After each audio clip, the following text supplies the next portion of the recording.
ವಿಪರೀತ ಬಿಸಿಲ ಝಳಕ್ಕೆ ಬಸವಳಿದಿದ್ದಾರೆ ಬಳ್ಳಾರಿ ಜನತೆ. ಬಿಸಿಲ ಬೇಗೆ ತಾಳದೆ 20ಕ್ಕೂ ಹೆಚ್ಚು ಮಕ್ಕಳು ಅಸ್ವಸ್ಥರಾಗಿದ್ದಾರೆ.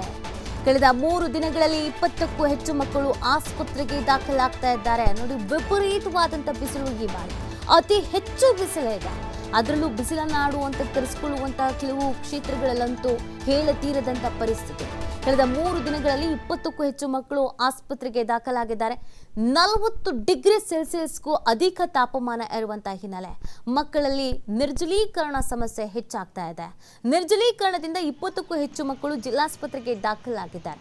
ಬೆಳಗ್ಗೆ 11ರಿಂದ ಸಂಜೆ 4ರವರೆಗೆ ಬಿಸಿಲಲ್ಲಿ ಆಟವಾಡದಂತೆ ವೈದ್ಯರು ಕೂಡ ಸಲಹೆಯನ್ನ ಕೊಟ್ಟಿದ್ದಾರೆ. ಸಿಕ್ಕಾಪಟ್ಟೆ ಬಿಸಿಲು ಇದೆ, ಹಾಗಾಗಿ ಮನೆಯಿಂದ ಹೊರಗೆ ಹೋಗಬೇಕಾದ್ರೂ ಕೂಡ ಯೋಚನೆ ಮಾಡಬೇಕಾದಂಥ ಪರಿಸ್ಥಿತಿ ಇದೆ. ಅದರಲ್ಲೂ ವಯಸ್ಸಾದವರು ಮಕ್ಕಳಿಗೆ ಅದನ್ನು ತಡೆದುಕೊಳ್ಳುವಂಥ ಶಕ್ತಿ ಇಲ್ಲ. 40 ಡಿಗ್ರಿ ಸೆಲ್ಸಿಯಸ್ ಅಂತ ಅಂದರೆ ಅದು ಎಷ್ಟರ ಮಟ್ಟಿಗೆ ತಾಪಮಾನ ಇರ್ಬೋದು ಅನ್ನೋದನ್ನು ನಾವು ಊಹಿಸ್ಕೊಳ್ಬೇಕಾಗತ್ತೆ. ಹಾಗಾಗಿಯೇ ವೈದ್ಯರುಗಳು ಸಲಹೆಯನ್ನು ಕೊಡ್ತಾ ಇದ್ದಾರೆ. ಬೆಳಗ್ಗೆ 10 ಗಂಟೆಯಿಂದ ಸಂಜೆ 4 ಗಂಟೆ ತನಕ ಹೊರಗೆ ಹೋಗಬೇಡಿ, ಆದಷ್ಟು ಅವಾಯ್ಡ್ ಮಾಡಿ.